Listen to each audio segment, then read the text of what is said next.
कैसे हैं आप सभी। मैं Shamsher Kaushik India news point पर आप सभी का स्वागत करता हूं। आज हम बैठे हैं नांगल सिरोही के अंदर, वार्ड नंबर 5 है। मेरे साथ बैठे हैं अमित सोनी जी, जो वार्ड नंबर 5 से पार्षद पद के लिए उम्मीदवार हैं, नांगल सिरोही से हैं। इनसे मुलाकात करते हैं। जो शिक्षक, युवा और पढ़े लिखे हैं तो इनसे बातचीत करते हैं, इनसे जानते हैं कि क्या इनकी योजनाएं आगे। मैं इंडिया न्यूज़ पॉइंट पर अमित सोनी जी आपका हार्दिक स्वागत करता हूं। शमशेर जी, आपका भी हार्दिक मैं स्वागत करता हूं और आपके मंच के माध्यम से मैं जितने भी दर्शक हैं उनका हार्दिक अभिनंदन और स्वागत करता हूं कि आप लोगों ने मुझे समय दिया। जी, आप जो हैं इस क्षेत्र में आए हैं।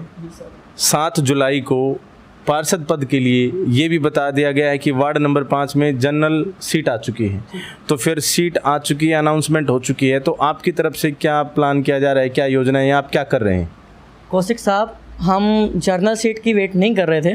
हम स्टार्टिंग से ही इस फील्ड में उतर चुके थे और हमें लोगों का अपार मार्गदर्शन और हमें समर्थन मिलना स्टार्ट हो गया था। मैं कहूँ मेरे बुज़ुर्गों का मुझे आशीर्वाद मिलना स्टार्ट हुआ, तो हमें जर्नल सीट की कोई प्रतीक्षा नहीं थी। हमें सीट के बारे में नहीं पता था, लेकिन हम इलेक्शन की तैयारी कर रहे थे। तो अब तो कंफर्म हो गया कि जर्नल सीट है और मैं भी इससे तैयारी कर सकता हूँ। तो मैं फिर से ज़ोर शोर से तैयारी में लगा हुआ हूँ और मुझे मेरे बुज़ुर्गों का और मेरे युवा साथियों का बहुत ज़ोर से समर्थन मिल रहा है। अच्छा, जो वार्ड नंबर 5 है, वार्ड नंबर 5 में काफ़ी गांव आते हैं और आप वहां पर जाते भी होंगे, तो कौन कौन से ऐसे गांव हैं जो इसमें आते हैं, उनके बारे में बताएं। सबसे पहले कौशिक जी बात करूं, मेरा गांव नांगल सिरोही है। नांगल सिरोही से होते हुए अगर परली तरफ की बात करें तो हम बात करें पलपाल, गडानिया, बैरावास, खेड़की, निहालावास और इस तरफ आ जाओ गुरावड़ा, कुक्सी। फिर हम बात करें इस तरफ आ जाए कोथल कला, कोथलखुट, नानकवास। फिर हम बात करें जाटवास, जासावास, जूनावास, दुलोट हईर, उसके बाद निम्बी, छाजास और 2 ढाणियाँ पड़ती हैं सर, बीड़, जाटवास और बुंदेवास नगर। और इस तरह सभी गाँव में हमने कन्वेंसिंग की। मैं लोगों से मिला, मैंने फिर भी बताया कि मेरे पास हमेशा मेरे को बुज़ुर्गों का आशीर्वाद और समर्थन मिलता रहा है, क्योंकि हमारे जो पुराने जो अनुभव हैं पापा जी का और अंकल जी के, वो हमें लोगों से मिलते रहे हैं और लोगों ने बड़े ही ज़ोर शोर से हमारा स्वागत किया। लोगों ने अच्छे तरीके से हमें कन्विंस किया, समझाया, मार्गदर्शन किया कि हाँ, आप इस फील्ड में उतर रहे हैं तो आपको ये भी सावधानियां बरतनी हैं और इस प्रकार से आपको इस फील्ड में आगे बढ़ना है। अच्छा, काफ़ी कम उम्र आपकी दिखाई पड़ती है, आप युवा हैं, तो इस समय राजनीति में विशेष तौर पर आपने एंट्री मारी है, तो क्या योजनाएँ देखते हैं भविष्य में अगर आप इस पार्षद पद पर आ जाते हैं तो? जी शमशेर जी, बात करूं मैं कि मेरा सबसे पहले बात करना चाहूँगा कि मैं राजनीतिक क्षेत्र में आया क्यों। जी, जब मैं 12वीं कक्षा में था और अपने विधानसभा के इलेक्शन थे, उसमें मैंने बहुत से लोगों के इलेक्शन में भाषण सुने, उनसे मैं प्रभावित हुआ और मैंने खासकर क्या देखा कि वो लोग जो बोल के जा रहे हैं और वास्तव में जो हमारी जनता है उसके काम प्रॉपर ढंग से नहीं हो पा रहे हैं, यानी उन्हें एक लीडर अच्छी तरह से मिल नहीं पा रहा है। ये बात करूं मैं कि उनकी बात को अफसर तक पहुंचाना, मंत्रियों तक पहुंचाने वाला मेरे को अभी तक अपनी नॉलेज में नहीं आया। हालांकि होंगे, मैं मानता हूं इस चीज़ को, लेकिन फिर भी इस चीज़ को मानता हूं कि प्रॉपर ढंग से हमारी बात उन तक पहुंच नहीं पाती। आप देख लीजिए, आज के दिन हमारी समस्या हैं, मैं महेंद्रगढ़ विधानसभा की बात करता हूँ, बहुत सी हमारी समस्याएँ हैं जिन समस्या को अभी तक हमें समाधान नहीं मिला। मैं हमारे गाँव से लेकर आसपास के मेरे वार्ड में जितने भी गाँव हैं, कुछ मैंने वहाँ पर समस्याओं को ऑब्जर्व किया। और मेन समस्या जो की है, आप क्या देखते हैं, आज के दिन ओलंपिक के जो गेम चल रहे हैं, मैंने क्या देखा कि अपने इलाके हटकर जैसे हम दादरी क्रॉस करते हैं, बहुत सारे युवा मेहनत करके ओलंपिक के लिए क्वालिफाई करते हैं।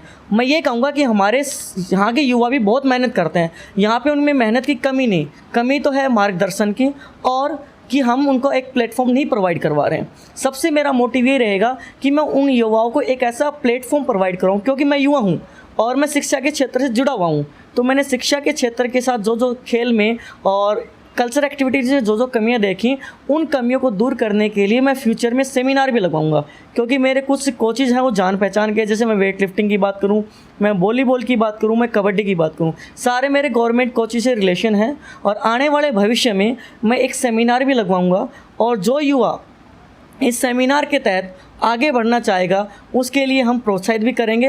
हो सकता है मैं फ्यूचर में आपको ये भी इस न्यूज़ के माध्यम से वादा भी करता हूँ कि हो सकता है उनको फ्री कोचिंग दिलाने का भी विश्वास दिलाता हूँ कि मैं अपने खर्च पे उन बच्चों को, उन युवाओं को, उन कोचेज से मैं फ्री ऑफ कॉस्ट कोचिंग भी दिलवाने का काम करूँगा। और कुछ जो समस्याएं हमारी हैं, मूलभूत समस्याएं जैसे पानी की समस्या होगी, कोई छोटे काम हो गए मंत्रियों तक पहुंचाने, अफसर तक पहुंचाने, मैं दिन रात लग के उन सारे कामों को अफसर तक पहुंचाने का काम भी करूंगा। चलिए, बहुत अच्छी बात है। अगर आप ये सभी काम कर दे तो हमारे जो क्षेत्र के लोग हैं या जो हमारे क्षेत्र के जो स्टूडेंट्स हैं, युवा हैं, उनको बहुत फ़ायदा होने वाला है। बहुत अच्छी बात है। अच्छा, आप फ़िलहाल, मैंने जैसे बताया भी अपनी ऑडियंस को, अपने दर्शकों को, कि आप किसी शिक्षण संस्थान में शिक्षक हैं, तो कौन से शिक्षण संस्थान में शिक्षक के तौर पर आप काम कर रहे हैं? मैं सर फिलहाल यदुवंशी डिग्री कॉलेज महेंद्र में एज असिस्टेंट प्रोफेसर के तौर पे काम कर रहा हूँ। मैं वहाँ बच्चों को मैथमेटिक्स पढ़ाता हूँ। अच्छा, इसको शिक्षा और राजनीति को एक साथ कैसे मैनेज करेंगे? सर देखो, इसी वजह से मैं थोड़ा लेट हो गया इस क्षेत्र में आने में, क्योंकि अभी आपको पता, अभी भी आप ऐसा महसूस करते हैं कि आप इस क्षेत्र में लेट हैं? इतनी कम उम्र में आप ही काम करने जा रहे हैं, फिर भी समझते हैं कि लेट हो गए आप? सर इस वजह से लेट नहीं, मैं इस बता रहा हूँ, कन्विंसिंग करने में थोड़ा लेट हो गया, क्योंकि आपको पता है जिस तरह अभी एग्जाम चल रहे हैं बच्चों के, उनकी पढ़ाई से रिलेशन हमारे पास ऑनलाइन क्लासेज होती थी। तो पहले मैंने बच्चों के भविष्य के बारे में सोचा, क्योंकि अगर मैं बच्चों के भविष्य से खिलवाड़ करता हूँ तो सर मैं अपने आप को सबसे बड़ा दोषी मानता हूँ।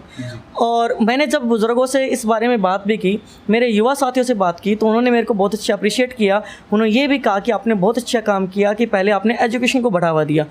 मैं आपको ये बताना चाहूँगा कि जिस देश का युवा साक्षर होगा, एजुकेटेड होगा, वो देश हमेशा उन्नति करेगा। क्योंकि आप लगा लीजिए, आज के दिन हम बात करें जापान की, बात करें चाइना की, बात करें रूस की, बात करें, उनके देश में जो युवा में जो टेक्नोलॉजी है जो वास्तव में कारगर है।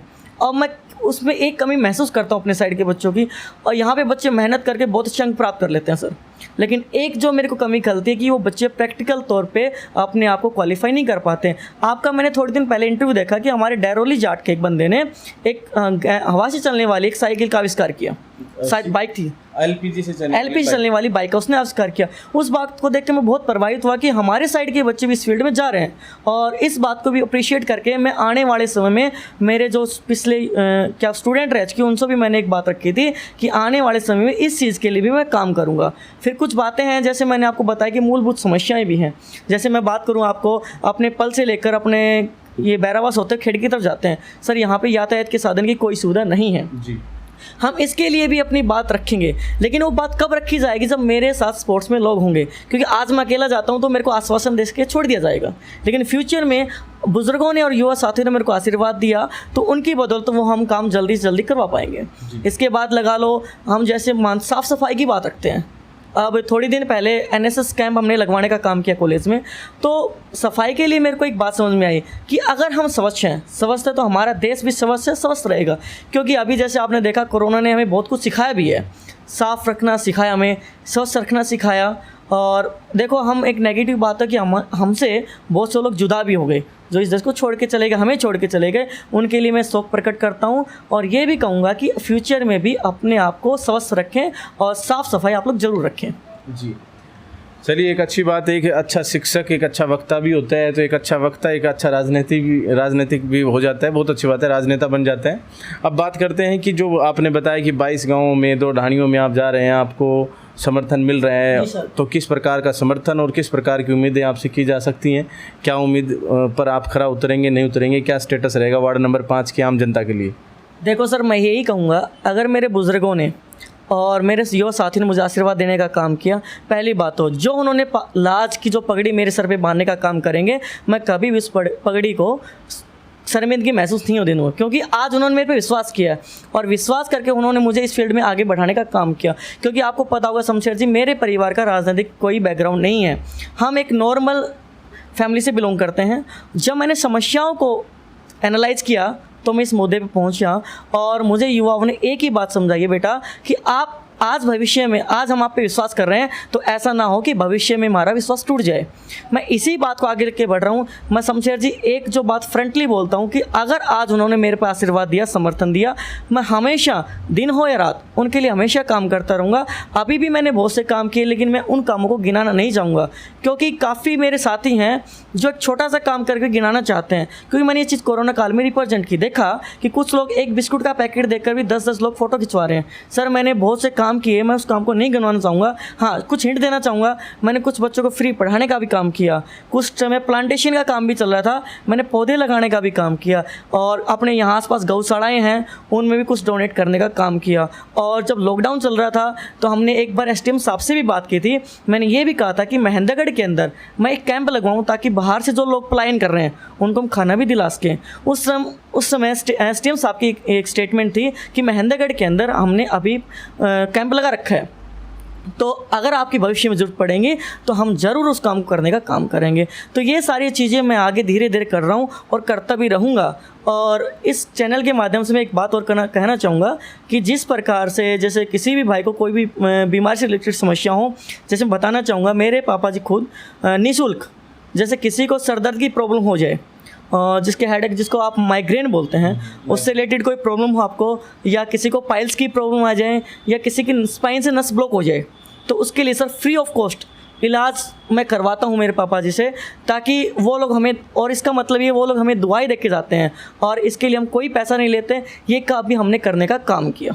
अच्छा, ये क्या इसी राजनीति टाइम में किया या इससे पहले भी इस तरह से? सर बहुत पहले से हमारे काम चल रहा है। आप ये मानो गुड़गांव से लेकर हमारे पास, मैं खाटू श्याम जी से आगे 50 किलोमीटर तक की बात करूँ, वहाँ तक के लोग आते हैं, और ये इलेक्शन से पहले की बातें हैं। अच्छा, अभी एक राष्ट्रीय पर्व सामने है 2 दिन पश्चात, और 1-2 दिन पश्चात फिर कुछ फेस्टिवल्स भी आने वाले हैं, उनके बारे में? सर मैं यही कहूँगा, सबसे पहले जो हमारा स्वतंत्रता दिवस है 15 अगस्त, हम 75वां स्वतंत्रता दिवस मनाने जा रहे हैं। इसके लिए मैं सबसे पहले अपने वीर जवानों को याद करना चाहूँगा कि जिस प्रकार उन्होंने अपनी जान की आहुति देकर हमें स्वतंत्र कराने में बहुत बड़ा योगदान दिया। आज हम उनकी बदौलत एक स्वतंत्रता का जीवन जी रहे हैं कि जिस प्रकार भारत का संविधान है, हमें अपनी बात रखने का पूरा अधिकार है।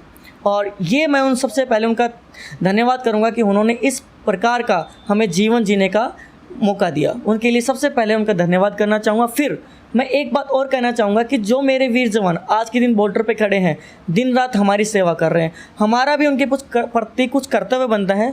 उस कर्तव्य के लिए मैं ये कहूँगा कि भविष्य में जब भी कोई भी सैनिक के लिए मेरे को कुछ करना पड़े, मैं ज़रूर करूँगा। और मैं एक बात और कहना चाहूँगा, मैं शिक्षक हूँ, तो इस बात से मैं कहना चाहूँगा कि ज़रूरी नहीं कि हर इंसान बॉर्डर पर जाकर देश की रक्षा करे।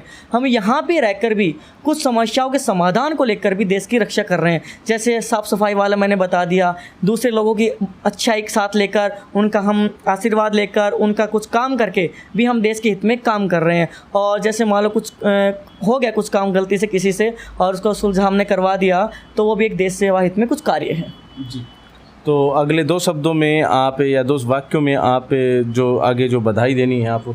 सबसे पहले मैं आप सभी को, मेरे दर्शकों को, मेरे वार्ड नंबर 5 के बुज़ुर्गों, पिता तुल्य जो मेरे बुज़ुर्ग हैं, नौजवान साथी हैं, मेरी माताएं बहनें हैं, उनको सबसे पहले 15 अगस्त की मैं हार्दिक शुभकामनाएं देता हूं। मैं कहूँगा कि आप भी एक स्वतंत्र जिंदगी जिएँ, क्योंकि आज के दिन जो युवा हैं वो सबसे बड़े देश की रीढ़ की हड्डी हैं।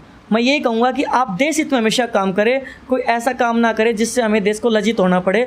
और आप एक बुरी आदत को छोड़कर, जो आज के दिन सर चल रहा है धूम्रपान, देखो मैं कहना चाहूँगा इस चैनल के माध्यम से, उसको छोड़कर एक देश को स्ट्रॉन्ग बनाने में हमारा काम करें। और दूसरा जो हमारा भाई बहन का पर्व आ रहा है, प्यार का जो प्रतीक है, उस रक्षाबंधन पर्व की भी मैं आपको हार्दिक बधाइयाँ देता हूँ कि आप जिस प्रकार भाई बहन का प्यार बढ़े, हमारे भाई बहन को एक समाज में बहुत अच्छा प्यार दिया गया है। एक रक्षाबंधन का मतलब है कि बहन अपने भाई से प्रतीक्षा करती है कि भविष्य में उसका भाई जो डोर वो हाथ में बांधती है कि उसकी रक्षा के लिए है, और भाई वायदा करता है कि हाँ बहन, मैं आपके हमेशा आपकी रक्षा करता रहूँगा।